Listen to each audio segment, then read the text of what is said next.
So I got into private equity through a little bit of a convoluted way. So I started my education in engineering and finance with the whole goal of going to be pre-med and going down the medical school route.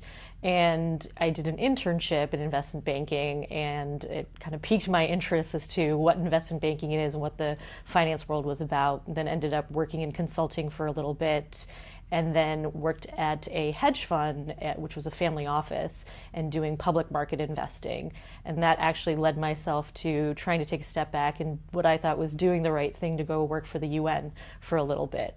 And I kind of thought about all of the things that I had done and realized that I really enjoyed working with passionate people and entrepreneurs that were running businesses and helping them solve problems. And so that ended up kind of getting me into the private equity world because I thought that that was really something that kind of harnessed all the things, the skills that I had received and kind of grown over time, and also the people that I had been exposed to.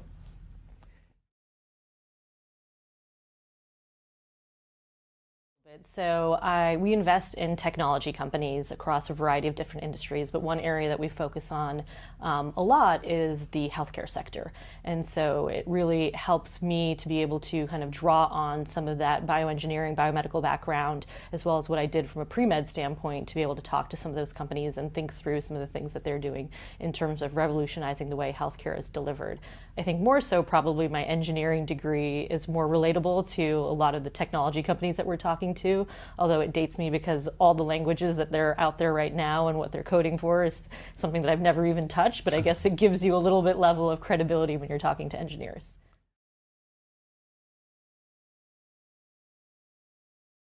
So we're usually creating businesses and investing in businesses that are creating them or positioning themselves to be a must-have asset for a larger strategic player. The world in which we live in today, the exit market and universe is changing dynamically, and we're having situations in which financial buyers are actually outpaying strategics. And so it's opened up in the last kind of 18 months a whole different path of exit opportunities, and we're seeing more and more of our companies exit to financial buyers, or even financial buyers that have a strategic investment or strategic portfolio company in the space more than strategic buyers. But we kind of bank and underwrite the fact that that may go away in the future. So let's just create these must-have assets that kind of plug and play into larger strategic companies.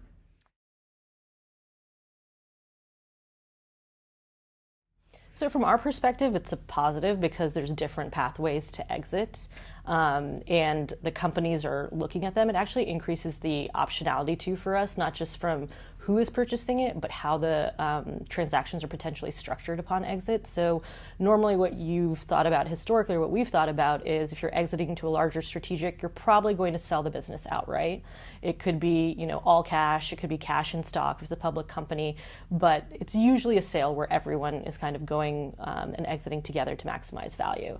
Now, when you have kind of financial buyers involved, they're thinking more creatively to do transactions. So they're thinking about deals where they're providing potential growth capital for the business and maybe exiting out the sponsor. They're thinking about majority recaps.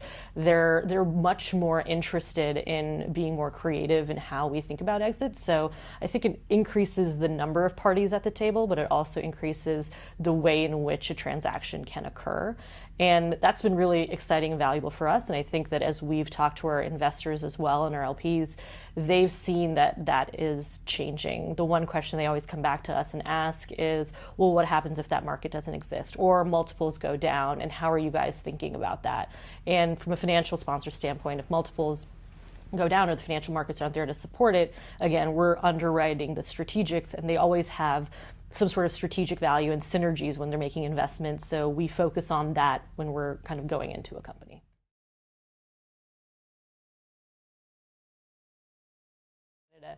We actually, a partner of mine and myself, we split Canada up into kind of Eastern and Western Canada, and then we have an associate that helps us cover it as well. And we bring on other deal team members, but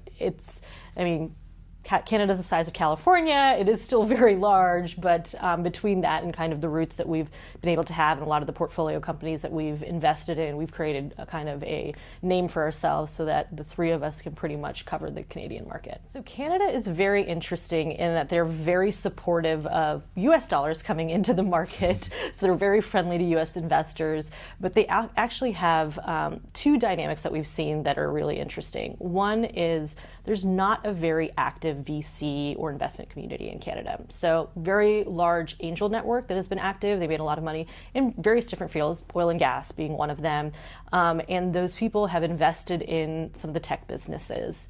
And they've invested in them maybe 10 years ago. A lot of these angels are actually getting older and older in age, and they need to have some sort of liquidity because they don't want to stick with these companies. So there's an opportunity to clean up a lot of the cap tables in Canada, and we've seen that with companies where they've gotten to a point and now they're looking for the next stage of capital, and the existing investor base won't be able to put on that round. So that's a unique dynamic that is occurring there that we're kind of taking advantage of. The other thing that I think is more important is that the Canadian government is different province by province and as well as nationally, but they actually provide SHRED credits, which are scientific research and education credits for development credits for companies that are investing into their engineering and research and development teams. And so in certain cases, in certain provinces, you can actually get 40% of someone's salary back to a company if you are investing into that team to build it out, which is great money to be able to get back. And from us, $1 invested into an engineer goes a lot longer and faster when you're investing into Canada.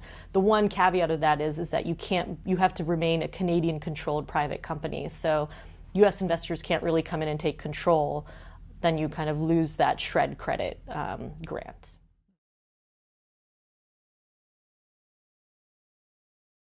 Sure, I think a big thing is that you have to make it an initiative. And, I'm one platform within the broader Kayne. I will say over the last probably 6 years, we've gone from being one or two of our 15-person team being female and maybe one other minority person to now we're 50% male, 50% female, and about 60% minority female and not. And that has been kind of a concerted initiative of we're going to focus on this, and everyone on our team has buy-in on it, and we're actively looking to make sure that we're diverse in thought, in gender and ethnicity, because it'll only make us better. And I think the other part is that that's where everything is going. So everyone sees we're technology investors, so we're always looking at what's happening 5, 10, 15, 20 years out, and we want to apply that to our business as to what is the talent that is internally with our team and what's that going to look like going forward. And so we want to make sure that that is something, an initiative that everyone buys into. Broader Kayne platform is very similar to that. We have quite a few senior investment professionals in the organization, and also I think you need to have the mentors in senior leadership that are female or minorities that can be able to make it a place that people want to work. As they look through the website and look at people that are there, they want to gravitate to places where they can see themselves being. And so I think that the firm has continued to make strides in doing that, and our team is definitely a good example of what we've been able to achieve in the last kind of 5 to 6 years. And I think my broader message to any female that's in this industry and is trying to continue to break in, or women in particular, is that it's hard work. It doesn't come easy, and you need to be better than the rest. There will always be someone out there that is going to be a naysayer, is going to be trying to bring you down, and you always have to be focused on what you can do, how hard you can work, how much better you can work, and to show them that you are the best. And I think that it's important to know that it's just not going to come easy, and it's always good to be surrounded by strong female support, but also just focus on yourself and being as good as you can.